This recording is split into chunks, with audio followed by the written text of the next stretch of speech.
કેન્દ્ર અનુરાગી પ્રક્રિયકો અને કેન્દ્ર અનુરાગી વિસ્થાપન પ્રક્રિયા એટલે શું? હેલો આલ્કેનની કેન્દ્ર અનુરાગી વિસ્થાપન પ્રક્રિયાની પ્રાથમિક જાણકારી આપો. કેન્દ્ર અનુરાગી પ્રક્રિયકો: જે પ્રક્રિયકો ઇલેક્ટ્રોન ધનિક સ્પીસીઝ હોય તેમને કેન્દ્ર અનુરાગી પ્રક્રિયકો કહે છે. એટલે કે જેની પાસે ઇલેક્ટ્રોનની સંખ્યા વધુ છે, ધનિક છે, ઇલેક્ટ્રોનથી ભરપૂર છે, સ્પીસીઝ એટલે ઘટક, તેમને કેન્દ્ર અનુરાગી પ્રક્રિયકો કહે છે. તેઓ તટસ્થ અણુ અથવા ઋણ આયન હોય છે. અહીંયા કેટલાક તમને ઉદાહરણ આપવામાં આવેલા છે. NH3 માઇનસ ચાર્જ બધામાં આપેલો છે. એનું કારણ કે એની પાસે ઇલેક્ટ્રોન છે, વધારે ઇલેક્ટ્રોન છે. બધા ઉપર ઋણ વીજભાર આપવામાં આવેલો છે. RNH2 minus, R2NH minus, R3N minus, OH minus, RO minus, I minus, CN minus, C double bond N minus, O double bond N O minus, nitrite કહીશું આપણે, અને NO2 ને nitro, RC double O minus, આલ્કેનોઇડ, RC double O, H minus hydride, અને R આલ્કાઇડ minus વગેરે.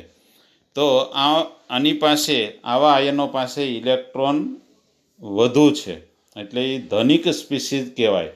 ઇલેક્ટ્રોનથી ભરપૂર ઘટકો કે જે ઇલેક્ટ્રોનનું દાન કરી શકે. કેન્દ્ર અનુરાગી વિસ્થાપન પ્રક્રિયા: જે પ્રક્રિયામાં કેન્દ્ર અનુરાગી પ્રક્રિયાર્થી અણુ એટલે પ્રક્રિયા પામનાર અણુમાં અગાઉથી હાજર રહેલા કેન્દ્ર અનુરાગી પ્રક્રિયક એટલે કે અવશિષ્ટ સમૂહનું વિસ્થાપન કરે તે કેન્દ્ર અનુરાગી પ્રક્રિયા કહેવાય છે. અવશિષ્ટ સમૂહ એટલે કે હેલોજન સમૂહનું વિસ્થાપન થશે. આમ જે પ્રક્રિયામાં કેન્દ્ર અનુરાગી પ્રક્રિયક અને પ્રક્રિયાર્થી અણુ, કેન્દ્ર અનુરાગી પ્રક્રિયક એટલે ન્યુક્લિયોફિલિક અને પ્રક્રિયાર્થી અણુ એટલે RH પ્રક્રિયા પામનાર, એમાંથી ન્યુક્લિયોફિલિક છે તે R સાથે જોડાશે અને હેલોજનનું વિસ્થાપન કરે છે. આથી એને કેન્દ્ર અનુરાગી વિસ્થાપન પ્રક્રિયા કહે છે. કેન્દ્ર અનુરાગી પ્રક્રિયામાં કેન્દ્ર અનુરાગી પ્રક્રિયાર્થી હેલો આલ્કેનની સાથે પ્રક્રિયા કરે છે. હેલો આલ્કેન એટલે RH, જેમાં હેલોજન પરમાણુની સાથે જોડાયેલા કાર્બન પરમાણુ ધન વીજભારિત હોય છે. એટલે કે તમે જાણો છો કે કાર્બનનો વીજભાર ડેલ્ટા પ્લસ અને હેલોજનનો ડેલ્ટા માઇનસ. કેમ કે હેલોજન પાસે ઇલેક્ટ્રોન એની વિદ્યુત ઋણતા વધુ છે, એટલે કાર્બન અને હેલોજનનો જે બંધ છે તો કાર્બનના ઇલેક્ટ્રોન હેલોજન તરફ આકર્ષાય છે.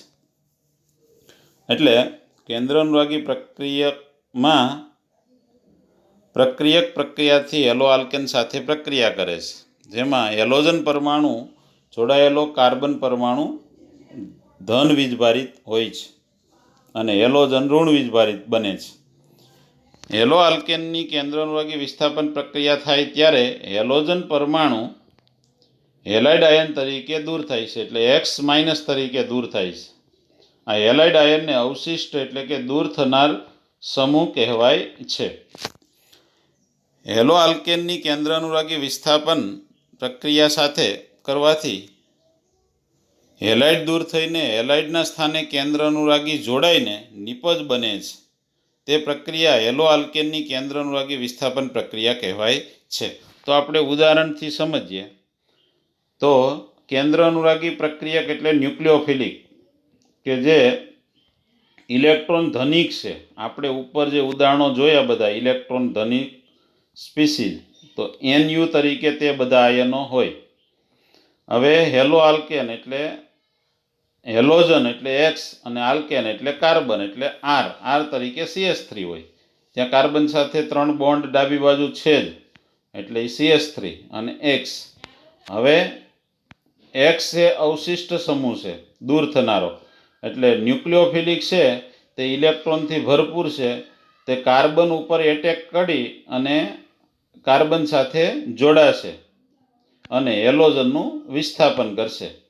એટલે હેલાઇડ આયન સ્વરૂપે દૂર થાય અને વિસ્થાપન નિપજ કાર્બન ન્યુક્લિયોફિલિક બને છે.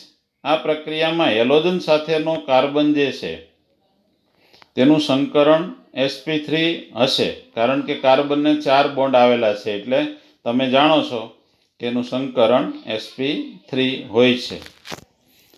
આગળ જોઈએ, ઉભયદંતી કેન્દ્ર અનુરાગી પ્રક્રિયકો એટલે શું તેની વિસ્તૃત માહિતી આપો. ઉભયદંતી કેન્દ્ર અનુરાગી પ્રક્રિયકો જે કેન્દ્ર અનુરાગી બે કેન્દ્ર અનુરાગી કેન્દ્રો ધરાવે છે તેમને ઉભયદંતી કેન્દ્ર અનુરાગી પ્રક્રિયકો કહે છે. દાખલા તરીકે સાયનાઇડ અને નાઇટ્રાઇટ સમૂહો ઉભયદંતી કેન્દ્ર અનુરાગી પ્રક્રિયકોના ઉદાહરણ છે. હવે એમાં પહેલાં સાયનાઇડ સમૂહ લઈએ. સાયનાઇડ સમૂહ તે બે બંધારણનું સંકૃત સ્વરૂપ છે. એમાં કુલ ઇલેક્ટ્રોનની સંખ્યા સાયનાઇડમાં 10 હોય છે. તો સાયનાઇડમાં જોઈએ તો C અને N વચ્ચે ટ્રિપલ બોન્ડ એટલે 3 બોન્ડના 6 ઇલેક્ટ્રોન, 6 ને નાઇટ્રોજન પાસે 2 મુક્ત ઇલેક્ટ્રોન એટલે 8 અને કાર્બન પાસે 2 એટલે ટોટલ 10 ઇલેક્ટ્રોન હોય. આમ કાર્બન પાસે જે ઋણ વીજભાર છે તે N પાસે જશે એટલે N- બનશે અને કાર્બન નાઇટ્રોજન વચ્ચેના ટ્રિપલ બોન્ડમાંથી એક બોન્ડ તૂટીને તે નાઇટ્રોજન પાસે 2 ઇલેક્ટ્રોન જશે એટલે મુક્ત ઇલેક્ટ્રોન N પાસે 2 હતા તો હવે થશે 4 થશે એટલે એ બનશે સાયનાઇડમાંથી આઇસોસાયનાઇડ. આમાં આપણે બંને જોઈએ એના તફાવત સ્વરૂપે તો આ કાર્બન પરમાણુથી હેલોજનનું વિસ્થાપન થઈને સાયનાઇડ બને છે, જેને નાઇટ્રાઇલ પણ કહે છે. એટલે કે કાર્બન પરમાણુમાંથી હેલોજન વિસ્થાપન થાય એટલે હેલોજનનું વિસ્થાપન થવાથી સાયનાઇડ સંયોજન બને. સાયનાઇડ એટલે CN, એને નાઇટ્રાઇલ પણ કહે છે. તો આ બાજુ જોઈએ જમણી બાજુ તો આ આઇસોસાયનાઇડ નાઇટ્રોજન વડે હુમલો કરી N વડે હુમલો કરી અને કેન્દ્ર અનુરાગી બની હેલોજનનું વિસ્થાપન કરે છે અને આઇસોસાયનાઇડ નિપજ મળે છે. ટૂંકમાં એમ કહેવાય કે સાયનાઇડ એટલે CN કે જેમાં કાર્બન આગળ હોય ને નાઇટ્રોજન પાછળ હોય, અને આઇસોસાયનાઇડ એટલે NC કે જેમાં નાઇટ્રોજન આગળ હોય અને કાર્બન પાછળ હશે. ટૂંકમાં એ કેન્દ્ર અનુરાગી પ્રક્રિયક છે ન્યુક્લિયોફિલિક CN કે NC, તે હેલોજનનું વિસ્થાપન કરે છે. બીજો મુદ્દો જોઈએ, જલીય પોટેશિયમ સાયનાઇડ KCN અથવા સોડિયમ સાયનાઇડ સાથેની પ્રક્રિયાથી સાયનાઇડ બને છે. KCN અને NaCN સાથેની પ્રક્રિયાથી CN બનશે સાયનાઇડ, અને AgCN સિલ્વર સાયનાઇડ સાથેની પ્રક્રિયાથી આઇસોસાયનાઇડ નિપજ બને છે. તો ઉદાહરણથી સમજીએ. RX alkyl halide potassium cyanide એટલે K અને X દૂર થાય KX સ્વરૂપે, અને R bond C triple bond N 2 electron એટલે એ બનશે RCN, જેને આપણે કહીશું સાયનાઇડ. જમણી બાજુ જોઈએ તો RX AgCN, તો સિલ્વર સાયનાઇડમાંથી સિલ્વર Ag અને RX માંથી X તો AgX સિલ્વર હેલાઇડ, અને R N triple bond C તો તેમાં N આગળ છે એટલે તે બનશે આઇસોસાયનાઇડ. નાઇટ્રો સમૂહનું જોઈએ તો નાઇટ્રો NO2 નાઇટ્રાઇટ અથવા નાઇટ્રો, આયન ONO એટલે NO2 તેના સંસ્પંદન સ્વરૂપે નીચે મુજબ છે. કુલ તેમાં 18 ઇલેક્ટ્રોન હોય છે. તો નાઇટ્રાઇટ NO2 એમાં ઓક્સિજન સાથે 2, 2 4, 2 6, નાઇટ્રોજન પાસે 2, 6 ને 2 8, 8 ને ઓક્સિજન પાસે 4, 8 ને 4 12, 12 ને NO વચ્ચેનો ડબલ બોન્ડ એટલે 12 ને 4 16, 16 ને O અને N વચ્ચેનો એક બોન્ડ એના 2 એટલે ટોટલ 18 ઇલેક્ટ્રોન હોય છે. તેનું સંસ્પંદન આપેલું છે.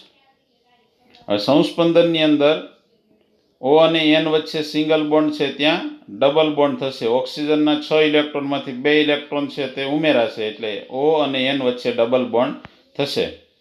હવે બંને ઓક્સિજન પાસે 4 ઇલેક્ટ્રોન મુક્ત હશે. તો આ નાઇટ્રાઇટમાંથી બન્યું નાઇટ્રો.